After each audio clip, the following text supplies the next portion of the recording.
Hey there, guys and Star Wars fans. Welcome back to ToyNotes.com. I'm doing a toy review centered on Star Wars, one of my personal favorites, and you're not going to want to miss it. So make sure you hit subscribe and stay tuned for this. Today we're looking at the Hogs Star Wars drone. It's the X-Wing Spider versus the Death Star. You get to join the rebellion against the dark side of the Force, against the Death Star and the Empire, and you get to lead all the people to the light side of the Force and crush them for good. At least that's what we hope. If you decide to join the dark side, be warned, we're coming for you with our X-Wing fighter drone. So inside the packaging, you're seeing a remote, the X-Wing fighter, and that is very lifelike looking. It's very true to the movie. It looks very cool. And then a Death Star. So I'm going to go ahead and get this out of the package because I can't wait to see what batteries it's going to take and what we need to do so we can get flying already.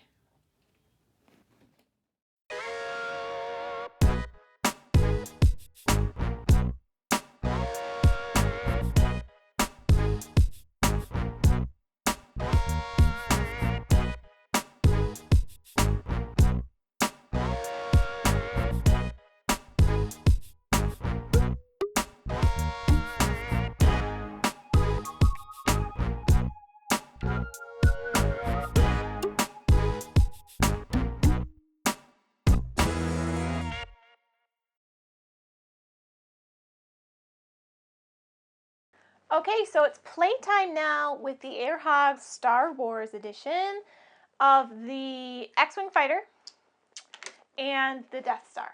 And this is a versus game. Now, I'm going to recommend you all take stock in batteries because the remote control itself takes six AAAs. Or no, double A's. Double A's, sorry. So 6 double A's for this.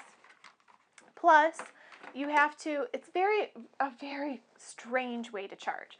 Now, the Death Star will charge by its own USB cable, which we saw in the packaging. So that's cool. That'll charge. Now, to charge the X-Wing fighter, you'd think, okay, it had a charger. This takes batteries, so the charger goes in this, right? Wrong. Not how it goes at all. So you have to plug it into the remote, right? Okay, cool. But then you have to open this little doodad on the remote and pull out all this cordage to reveal the secondary charger for the X-Wing fighter. So that was so strange. It was just the weirdest thing. I do not know why that's even a thing right now, but okay. So anyway, now what we have here is the power button and the controls.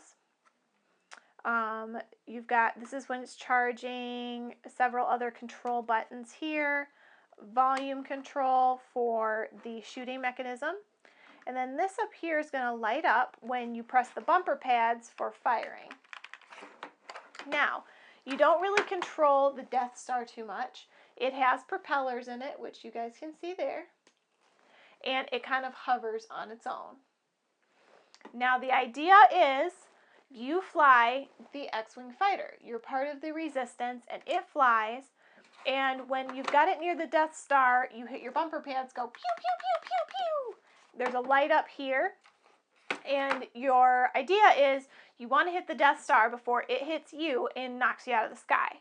Now, when you get knocked out of the sky, it's more just like a gentle land because obviously we want to take care of these things. It did come with some extra propellers, which was nice. Now, I'm not going to show you guys here right now turned on because, and that's my next thing about this toy, use it in open spaces. This thing is crazy. It's really responsive. I'm having a hard time controlling it to learn to play with it and controlling it well enough to get good footage for you guys so you can see it in action. It's very fast, very responsive, and difficult for someone that doesn't really use these kinds of things a lot and is an admitted terrible driver when it comes to RC toys. So I'm going to try to see if I can get some footage of it flying for you guys, but there's no promises considering I can't seem to control it. Also, you want to make sure when you're playing with this toy that you are within a certain range, because if you get out of range, things are going to just start falling out of the sky. So I wouldn't really go over like 20 or 30 feet. You're not really even going to be able to see them well to play with them. So I would just say like a room that without a lot of valuables, open space. They're not going to do well in high winds, so they're not really great for outside. So it's kind of limited where you can play with this toy, only in that you just want to be safe.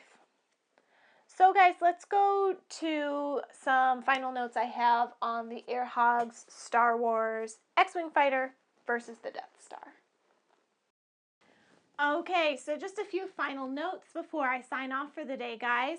Remember, we're taking a look at the Air Hogs Star Wars edition. So it's Air Hogs Star Wars. This is the X-Wing Fighter and the Death Star. Now, I really liked this set. I think there is a bit of a learning curve with the X-Wing Fighter. There are so many propellers, and I feel like it's super, super, super responsive to the remote control, which is awesome, except I'm not really good at flying these things, so it's not so great for me. But I really liked that they can interact together, that when you hit the firing buttons, you're firing at the Death Star, and it's firing at you. You have to hit the Death Star before it gets you, before you get shot out of the sky. I like that the safety feature is that it's not going to just literally get shot out of the sky and fall down, but they land gently and then you reset them. So I thought that was really neat that they could interact. Some side notes, I feel like the X-Wing Fighter possibly should have had some kind of quick land, quick start feature, because unless you're turning it off, when this crashes, your immediate thing is to go pick it up, and these do not stop. So it whipped me pretty good a couple of times. It was probably just a dumb thing I did, but still made me think about the ouchiness of that factor. So all in all, I think I would buy it again. I love Star Wars, and I love that these interact. They're so true to the movie, and all in all, it was a good time. I had fun playing with it. So guys, do me a quick favor, make sure you give me a thumbs up on today's video if you liked it. Click that subscribe button that you see at the bottom of your screen. And make sure you check us out at toynotes.com for more fun and more Star Wars, because I love Star Wars. And until next time, see you soon.